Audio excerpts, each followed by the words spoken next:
কথা সবাই জানে, বুকের কথা কজন দেখবা জ্বলবা আর গিটার মেয়েরা ঘুমিয়ে পড়বা।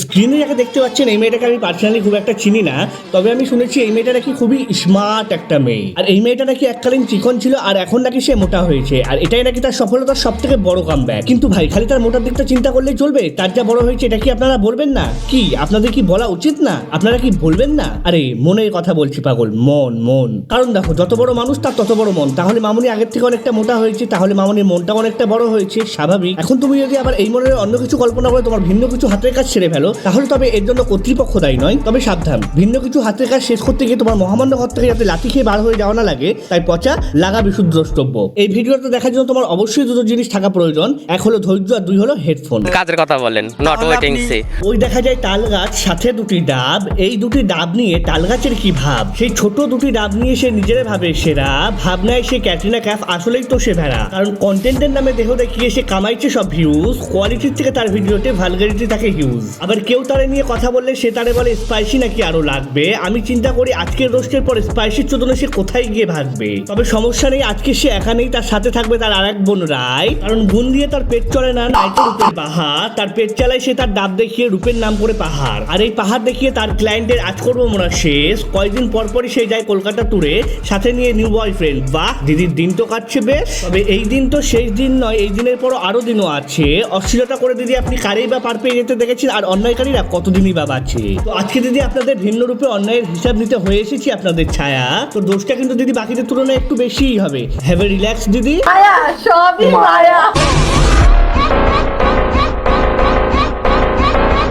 আজকে আমি যাদেরকে নিয়ে ভিডিও বানাবো তাদেরকে তোমরা হয়তো এতক্ষণে চিনেই গেছো। তো তারা আর কেউ না, তারা হলো আমাদের রায়দি আর পায়েলদি। না না না না না, এই পায়েলদি না, এই পায়েলদি। ওয়েট, এটাও তো না। হ্যাঁ, এই পায়েলদি। তো একটা সময় ছিল যখন কিনা তাদের বুকে শাড়ির আঁচল আর কন্টেন্টের সৌন্দর্য দুটোই ছিল, কিন্তু কালের পরিক্রমে তাদের বুকে শাড়ির আঁচলের মতো তাদের ভিডিওর কোয়ালিটিও গায়েব হয়ে গিয়েছে। আর থাকার মতো একটা জিনিসই রয়ে গিয়েছে, ওইটা হলো ভালগারিটি। আর যেটা দিয়ে তারা নাকি খাচ্ছে, অনেক বেশি খাচ্ছে, মানে গালি। লাগলে ল্যাংটা হয়ে নাচবো, তবুও এই ভালগারিটি ছাড়বো না। মিডিয়া ইন্ডাস্ট্রি কিভাবে কেমন ভাবে চলে আমি জানি না, কিন্তু বর্তমানে কিছু মেয়ে সোশ্যাল মিডিয়াতে বডি ল্যাঙ্গুয়েজ ইউজ করে পপুলার হওয়ার চেষ্টা করছে, এই জন্য যে ভালো কোনো প্রোডাক্টের অ্যাটেনশন নিয়ে কাজ করার সুযোগ পেয়ে টাকা কামাবে। বাট সো স্যাড, এই যেগুলো করছে সেগুলো দিয়ে এই পর্যন্তই সীমাবদ্ধ। টিকটক, শর্টস, রিলস এগুলো হলো এমন একটা প্ল্যাটফর্ম যেখানে আপনি যত বেশি আবলামো করতে পারবেন তত বেশি আবালচোদা অডিয়েন্স কামাতে পারবেন। এন্ড সেই আবলামো করা অডিয়েন্স পাপীদের মধ্যে পায়েল অন্যতম, যার একটা সময় দেখানোর মতো কিছু নাহি ছিল।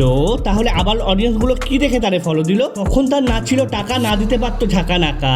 তাহলে কি আবালচোদা অডিয়েন্স গুলো তার আবলামো দেখেই ফলো দিয়েছিল কাকা? আমি বুঝি না। আগে সবাই পায়েলের ভিডিও দেখে কমেন্ট করতো, আর এখন সবাই পায়েলের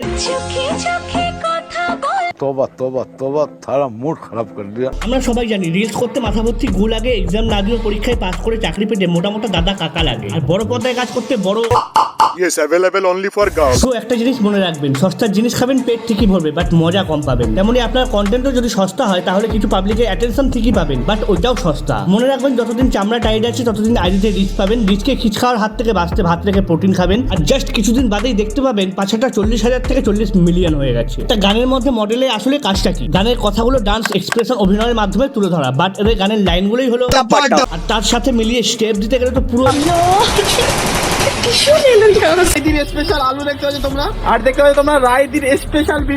রায়দি বি লাইক বিরিয়ানি দিয়ে এত প্রশংসা করবি তো এত সুন্দর করে সেজে গুজে আমি কারবালটাই ফেলাইলাম। রিজাল্ট নিয়ে বাড়ি আসার সময় যেমন মানুষজন জিজ্ঞাসা করে কিরে নাম্বার কত পেলি, এমনই ইউটিউব থেকে গরু ছাগলগুলো যখন ফুড ব্লগ করতে আসে তারা জিজ্ঞাসা করে বিরিয়ানির দাম কত। এইটুকু বলতে পারি সবকিছুর সাথে সাথে এখন ইনকামও বৃদ্ধি পাইছে। সিম্পল ম্যান, উর্বর জমির দাম একটু বেশিই হয়।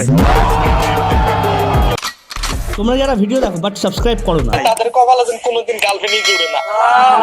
রাইদি যে কিনা 70-এর দশকে 700 টাকা হাতে নিয়ে বিজনেস করতে নেমেছিল, অনেকদিন যাবত তার বিজনেস লাভ লসের মধ্যেই থেমেছিল, বাট সাডেনলি তার বিজনেসের মধ্যে এমন কে হাত দিল যার জন্য অল্প দিনের মধ্যে তার বিজনেস বুম হয়ে গেল। আর যার কারণে কিনা এক টক সাথে যত আমাদের দিদিকে যখন জিজ্ঞাসা করে ফেসবুকে কত, তখন আমাদের রাইদি বলে খুব বেশি না, ওই কেটে কুটে মেরে কুটে 1000 কোটি হবে হয়তো। বলছিলাম দিদি কি এমন কাজ করো যে এত ফেস ভ্যালু তোমার? আমি আগে সিরিয়াল করতাম। কি সিরিয়াল দিদি? আলিবাবার 40 চোর।